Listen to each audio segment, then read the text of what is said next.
Some people spend their entire lives believing they were born to live in someone else's shadow. Emma was one of them.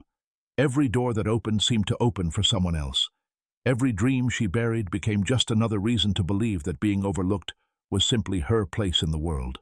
Until one night of recklessness, one drink too many, and a joke she never should have said out loud, changed everything.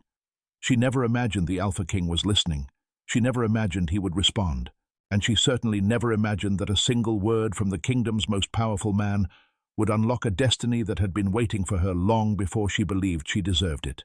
Before you continue, subscribe to the channel, turn on notifications, and share this with anyone who loves an alpha romance.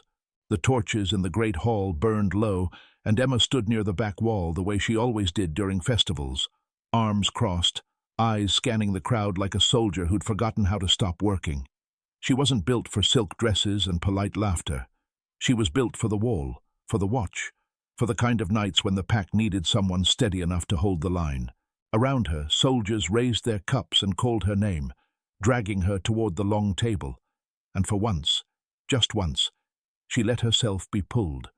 Somewhere across the hall, half hidden behind a column of stone and shadow, the Alpha King sat in his usual silence, watching the celebration like a man who didn't belong to it either. She didn't notice him at first. That was the problem with wine. It made the world soft at the edges, made her bold in ways she usually reserved for battlefields.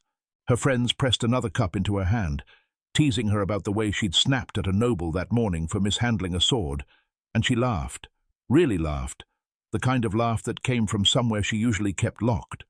Across the hall, Kyle watched without interrupting. Unlike everyone else, he wasn't amused by the wine. He was watching the woman beneath it. "You're terrifying," one of her friends said. "Even drunk." She raised her cup high, grinning. "Good. Someone around here should be." The room roared with approval, soldiers banging fists against wood, and for a moment, Emma felt like she belonged somewhere.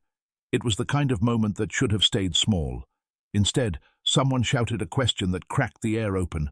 What would she change about the kingdom if she ruled it?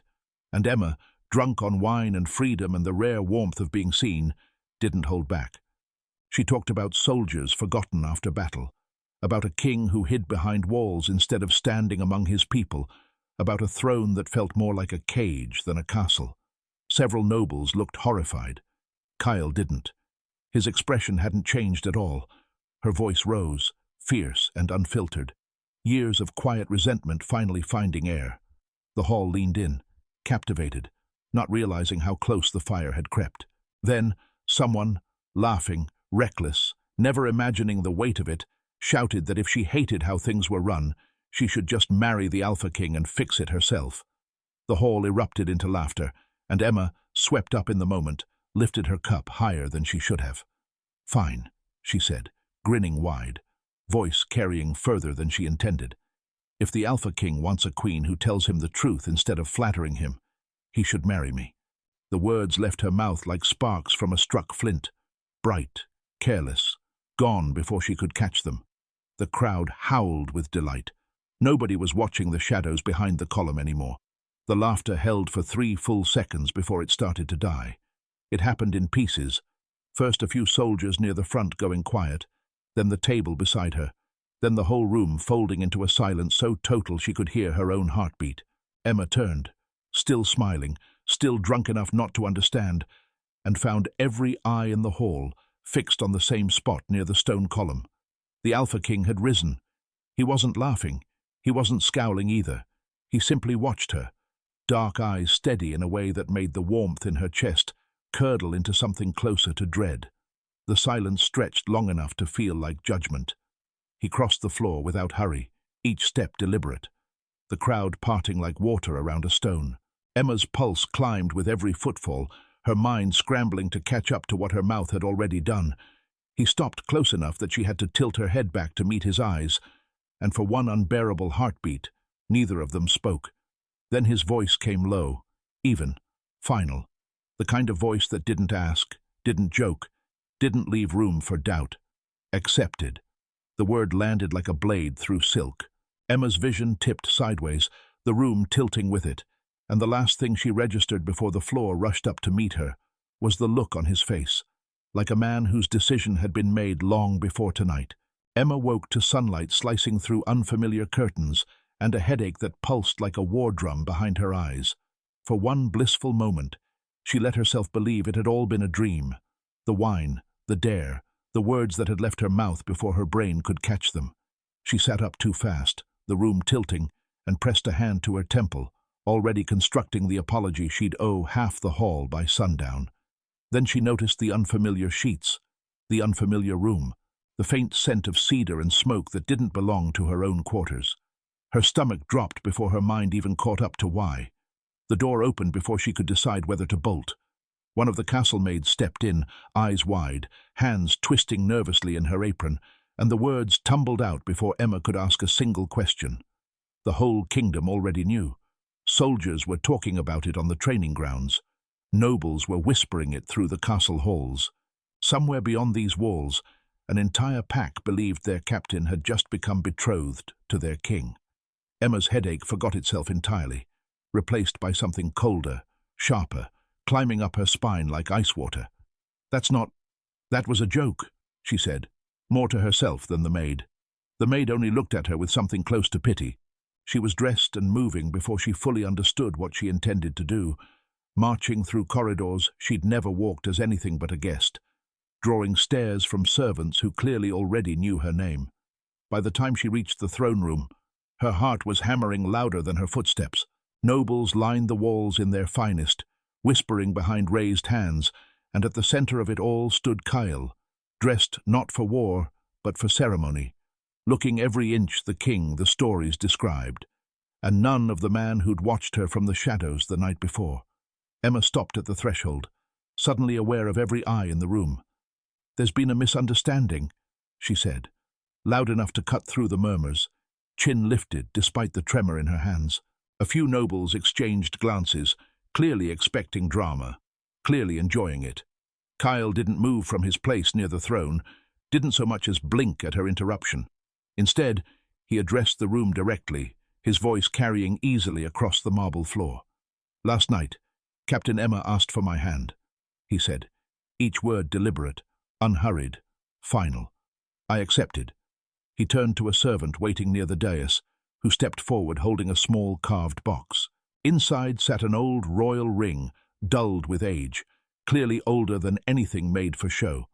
Kyle lifted it without ceremony and set it in plain view of the entire court. The room erupted into a fresh wave of whispers, and Emma felt the floor shift beneath her feet all over again. She crossed the room before she could think better of it, ignoring the scandalized gasps trailing in her wake, and stopped close enough to speak only to him. "I was drunk," she said quietly, urgently, searching his face for the man who'd find this as absurd as she did. "You know I didn't mean it." "I know," he said. Nothing more. The two words sat between them, heavier than any argument she'd prepared. "Then why?" she asked, voice dropping to barely more than breath. He held her gaze a moment too long before answering. "Because I did."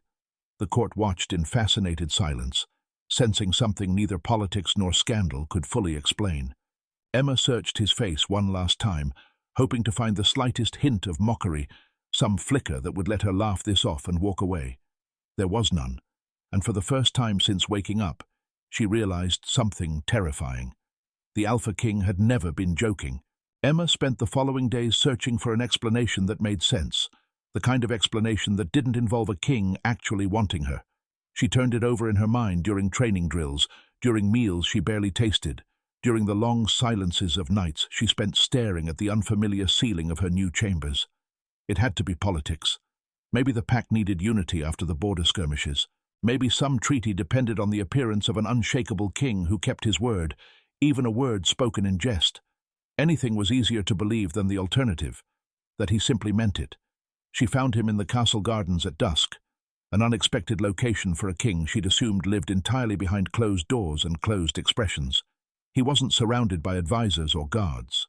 He knelt beside a rosebush, sleeves rolled to his forearms, carefully cutting away a withered branch with the patience of someone who'd done it 100 times before.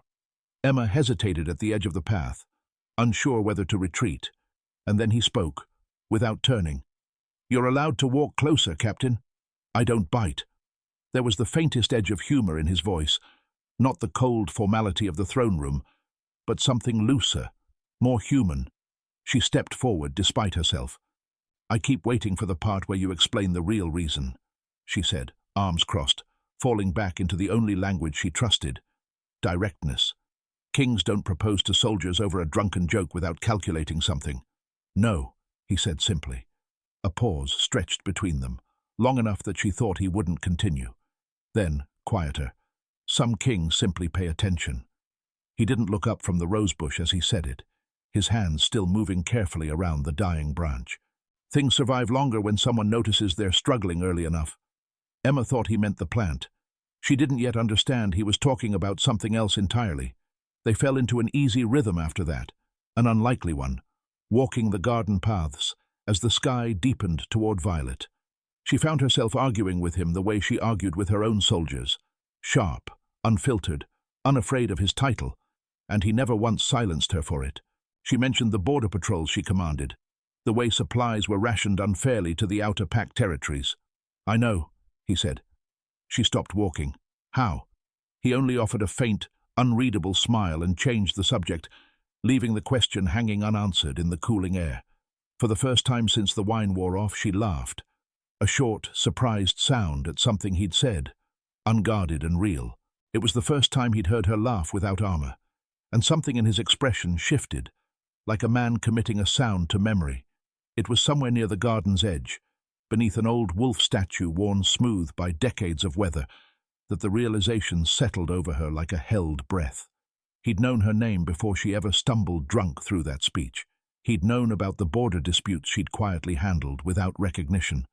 He'd known things about her that no king should know about a soldier he'd never formally met.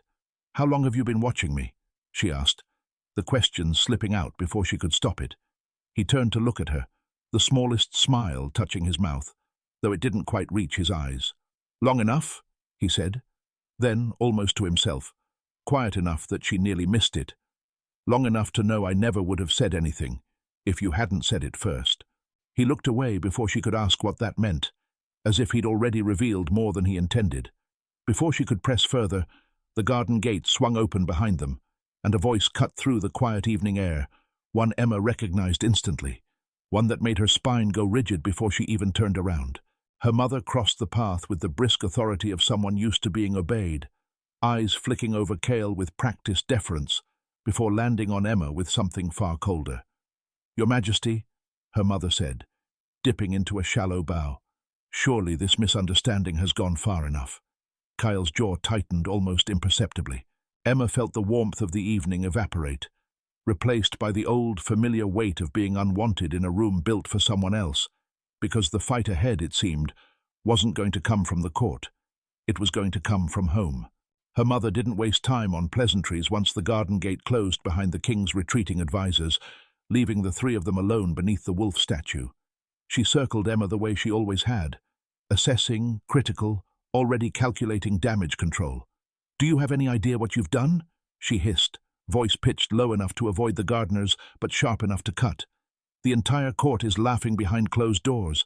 They think the pack has lost its mind, marrying off a king to a soldier who can barely hold a needle straight, let alone a kingdom." Emma's jaw tightened, old wounds reopening with practiced ease. Kyle said nothing, his stillness coiled now, watching, waiting. Leora appeared moments later as if summoned by her own name, gliding through the gate in a gown clearly chosen for exactly this moment, her smile warm and rehearsed. She curtsied low before Cale, every movement graceful, deliberate, designed to remind the room what a proper queen was supposed to look like. "Your Majesty," she said sweetly, "I only wish to ease whatever burden this misunderstanding has placed on the crown. I've spent years learning the language of court, diplomacy, etiquette, the weight of a crown. My sister was never meant for that world." Emma watched the performance with a familiar ache settling in her chest, the quiet certainty that this was the part where she stepped aside, the part where the room remembered which daughter actually belonged in it. Kyle said nothing. The silence stretched long enough to feel like a verdict already passed. Then he spoke, and his voice carried an edge none of them had heard from him before. "I watched her pull children from the flood until her own hands were bleeding," he said, looking between Leora's practiced smile and her mother's expectant face. I watched her refuse medical treatment until every soldier under her command had been cared for first. Not one report from that night mentioned her name. He paused, letting the silence do its work. I asked why. No one in this kingdom could give me an answer. The garden went utterly still. Leora's smile faltered for the first time, the polish cracking just enough to reveal something far less rehearsed underneath. Leadership isn't performance, Kyle continued, his voice steady, final. It's what someone does when no one is watching, when there's no crown to gain and no court to impress. None of you understood that when you walked into this garden tonight. Her mother opened her mouth to protest and found nothing to say. Emma stood frozen, stunned not by his defense of her, but by the sheer specificity of it. The flood, the bleeding hands, the soldiers tended before herself. He hadn't simply heard about that night. He'd gone looking for the truth of it and been furious at what he found. Later that evening, long after her mother and sister had retreated in humiliated silence, Kyle found Emma alone near the same rose bush, the garden lit only by lantern light and a thin sliver of moon. He didn't speak right away, just settled beside her with the same quiet patience he'd shown the dying branch days before. "Why does it matter to you?" she finally asked, voice barely above a whisper, unable to look at him directly. He was quiet for a long moment, the kind of quiet that felt like a door easing open. "Because every time I tried to forget you," he said, "I failed." He said nothing more, didn't explain, didn't soften it with anything else. Just let the words settle between them like something fragile he wasn't ready to hand over completely. Emma sat with that confession long after he'd gone, the lantern burning low beside her, the garden hushed and dark around her shoulders. She had spent her whole life believing no one had ever truly seen her, not her mother, not her sister, not the soldiers who respected her without ever asking who she was beneath the armor. Standing beneath the lantern light, she realized the impossible. Someone had, long before she ever noticed him. 3 days passed before Cale came to find her, 3 days in which Emma threw herself into training drills with a focus that fooled no one, least of all herself. She kept replaying his words in the quiet moments between sword strikes. "Every time I tried to forget you, I failed," turning them over like a stone she couldn't put down. When he finally appeared at the edge of the training yard, dismissing her soldiers with a single glance, she lowered her blade and waited, heart suddenly louder than the clash of steel had been all morning. "You said you'd give me an answer," she said, voice steadier than she felt. He nodded once, and for the first time since she'd met him, he looked almost nervous. He led her to the highest terrace of the castle, where the whole kingdom spread out beneath them in fading gold light, rooftops and rivers, and the distant tree line where her patrols once walked. He didn't look at her at first, his eyes fixed on the horizon, like the words were easier to find out there. 2 years ago, I started reviewing every report that crossed my desk, he said. Not the polished ones meant for court, the real ones. He paused. Your name kept appearing in the margins, never in the official accounts, always in the version no one bothered to write down properly. Emma turned to face him fully, something tightening in her chest. "All this time," she whispered. She didn't finish the sentence. She didn't need to. The silence that followed said the rest for her. He had been watching for years, long before she'd ever known his name meant anything beyond a title on a throne. "Do you remember the boy who gave you a carved wooden wolf after the flood?" Kyle asked quietly. Emma blinked, caught off guard by the sudden specificity of it. "Yes," she said slowly. "He couldn't have been older than 6. Kyle's mouth curved, faint and unguarded. "I was standing 50 feet away." Emma went still, the full weight of it landing somewhere beneath her ribs. He hadn't simply read about that day in some report stamped and filed away.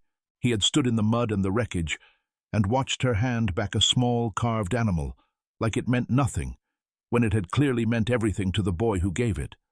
"Why me?" she finally asked, the question she'd been circling for days.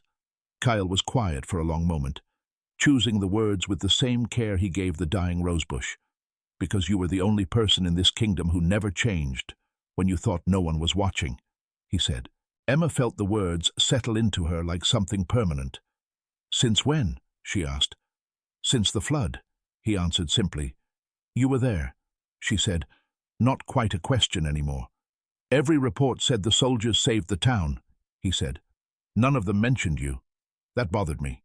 So I went to see for myself." For the first time, Emma understood that the wall she'd built around herself, the one made of sarcasm and competence and refusing to need anyone, had a mirror in him, built from different stone but just as high.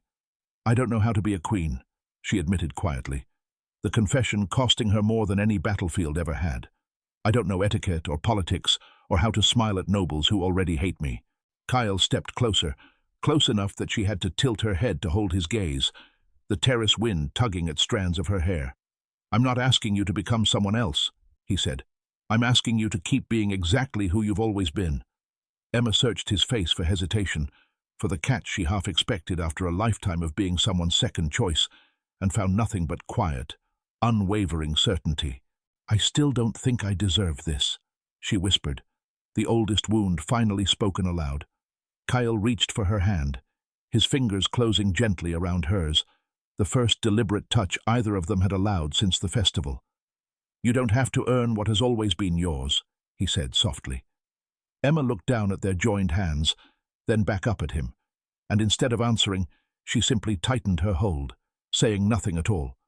Kyle's eyes softened, the smallest, most unguarded smile breaking across his face, as if her silence had told him everything he needed to hear. The days that followed felt different, lighter somehow, though nothing about the kingdom's expectations had changed. Emma still woke each morning to whispers in the corridors, still felt the weight of eyes that doubted she belonged among silk and crown and ceremony. But something inside her had shifted on that terrace, quiet and irreversible, like a lock finally giving way after years of rust. She found herself standing in front of the mirror in her chambers one final morning, staring at a woman she barely recognized, not because the reflection had changed, but because she had finally stopped looking for reasons to doubt it. She walked into the throne room that day without armor for the first time since arriving at the castle, dressed instead in deep royal blue, her steps steady despite the hundreds of eyes following her down the aisle. The court that had once mocked her now watched in uneasy silence, sensing the shift in the air before anyone spoke a word. Kyle stood waiting near the dais, and when their eyes met across the crowded hall, something passed between them that needed no translation. Relief, certainty, the quiet thrill of two people who had finally stopped fighting the same inevitable thing. "I accept," she said, loud enough for the whole kingdom to hear, the same words that had once been a joke now spoken with absolute, unwavering intention. Her mother stood near the front of the gathered nobles, Leora beside her, both watching with expressions caught somewhere between disbelief and something close to shame. For years her mother had measured Emma against a daughter polished for exactly this moment, never once noticing the one who'd quietly carried the weight of an entire pack without asking for recognition. Watching Kyle's eyes follow Emma across that hall, open, unguarded, undeniably certain, her mother finally understood, far too late, that she had spent years looking at the wrong daughter. Kyle descended the dais himself, bypassing the formality his advisors had clearly prepared, and crossed the floor the same way he had on that first reckless night in the festival hall, unhurried, deliberate, every step certain of where it was going.